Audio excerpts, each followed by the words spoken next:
तो हेलो दोस्तों, मेरा नाम है तेजस। आप देख रहे हो स्टोरीज इन हिंदी। चैनल को जरूर से सब्सक्राइब कर देना, वीडियो अच्छी लगी तो लाइक कर देना, वीडियो को शेयर कर देना। तो चलिए यार, आज की स्टोरी शुरू करते हैं। यदि अपने जीवन में आपको वह नहीं मिल रहा है जो आप चाह रहे हैं, यदि आपको पूरे प्रयासों के बावजूद भी वह परिणाम नहीं मिलता है जो सोच रखा है, तो निराश न हो। संसार जिसे असफलता कहता है वह जीवन का एक नया मोड़ भी हो सकती है। यही बताती है हमारी आज की कहानी। रमेश नाम का एक युवक था।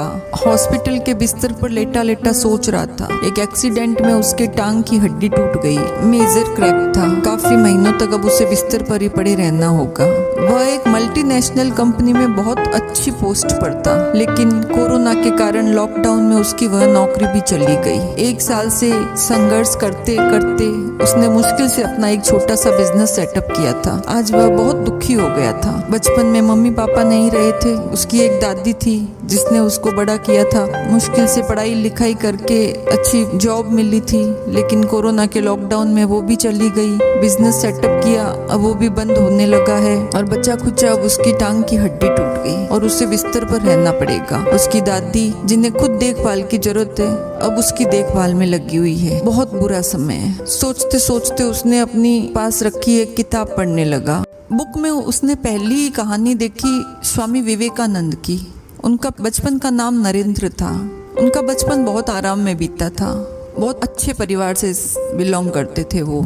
नरेंद्र जब लॉ के फर्स्ट ईयर में थे तब उनके पिताजी का स्वर्गवास हो गया और उनके जाते ही घर की स्थिति खराब हो गई। जिन लोगों से उनके पिताजी ने रुपए ले रखे थे, वे बार बार घर पर आकर पैसे मांगने लगे और उनके पैसे चुकाने में घर की सारी पूंजी चली गई। उनकी चाची ने उनके परिवार को घर से अलग कर दिया। अब 7 सदस्यों के परिवार का भार नरेंद्र यानी स्वामी विवेकानंद के ऊपर आ पड़ा था। नरेंद्र उस समय लॉ के प्रथम वर्ष में थे, पर घर की परिस्थितियों को देखते हुए उन्होंने लॉ छोड़ दिया और नौकरी की तलाश करने लगे। घर की परिस्थितियां इतनी खराब हो गई कि कभी कभी दिन में एक बार एक भोजन हो पाता था। नरेंद्र दिन भर कंपनियों के और ऑफिसों के चक्कर लगाया करते थे ताकि एक नौकरी मिल जाए जिससे घर का खर्चा चल जाए, पर बहुत प्रयास करने के बाद भी उन्हें कोई सर्विस नहीं मिली। नरेंद्र हालांकि उस समय BA पास थे, इसलिए ऑफिसर ग्रेड की नौकरी के लिए आवेदन कर सकते थे। उन्होंने बहुत सारे आवेदन किए, पर जब उन्हें ऑफिसर ग्रेड की नौकरी नहीं मिली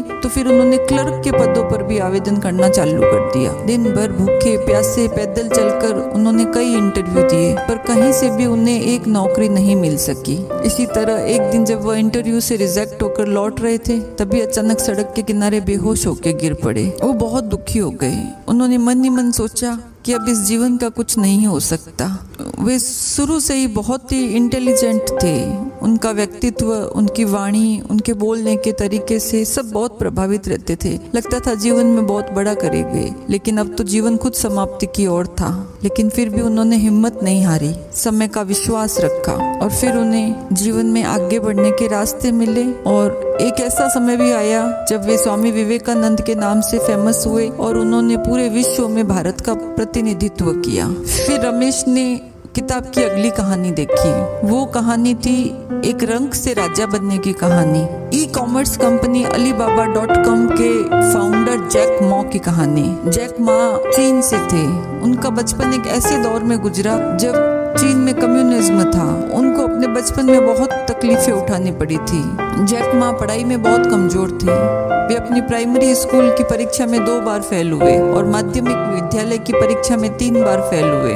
फिर उन्हें कहीं भी ढंग की नौकरी नहीं मिली। उन्होंने बहुत सारी असफलताओं का मुंह देखा। फिर वह उन्होंने एक टूर गाइड के रूप में भी काम किया। वो सिर्फ महीने के 800 रुपए कमाया करते थे, लेकिन उन्होंने हार नहीं मानी और पॉजिटिविटी के साथ आगे बढ़ते रहे। और धीरे धीरे छोटे बिजनेस से बड़े बिजनेस और एक कंपनी होते हुए वह व्यक्ति आज 1,30,000 करोड़ रुपए की संपत्ति के साथ चीन की सबसे अमीर शख्सियत बन चुका है। बुक पलटते पलटते उसने हेनरी फोर्ड की कहानी पढ़ी। 5 बिजनेस में फेल होने के बाद भी वह निराश होकर नहीं बैठा और आज इतनी बड़ी कंपनी का मालिक है। एडिसन 999 असफल प्रयोग के बाद उम्मीद नहीं छोड़ी और आइंस्टाइन भी अगर खुद को दिमागी कमजोर मान के बैठ जाता तो क्या होता। हम बहुत सारी प्रतिभाओं और आविष्कारों से अनजान रह जाते। यदि ये सब लोग भी अपनी लाइफ में हार मान के बैठ जाते तो जो हम आज इनके बारे में जानते हैं वह नहीं जान पाते। रमेश के जैसे सारी बात समझ में आ गई। यदि हमारे मन का ना हो तो हमें उसको ईश्वर इच्छा मान के स्वीकार कर लेना चाहिए। अनचाहे परिणाम या अनवांटेड रिजल्ट ईश्वर द्वारा आपको यह बताने का एक तरीका है कि उसके पास आपके लिए कुछ और ही प्लान है। एक ऐसा प्लान जो आपकी बनाई हुई, आपकी सोची हुई, आपकी चाही हुई बातों से बड़ा है। कभी कभी आपके लिए जो भी प्लान उस परमात्मा ने, उस ईश्वर ने तैयार करके रखे हैं, उसको पूरा करने के लिए उसको आपके बनाई हुई सारी बातें, सारी योजनाएं बिगाड़ देनी पड़ती है। रमेश को जैसे पॉजिटिविटी से मन भर गया और वह बहुत ही निश्चिंत होकर सो गया एक नए सवेरे के इंतजार।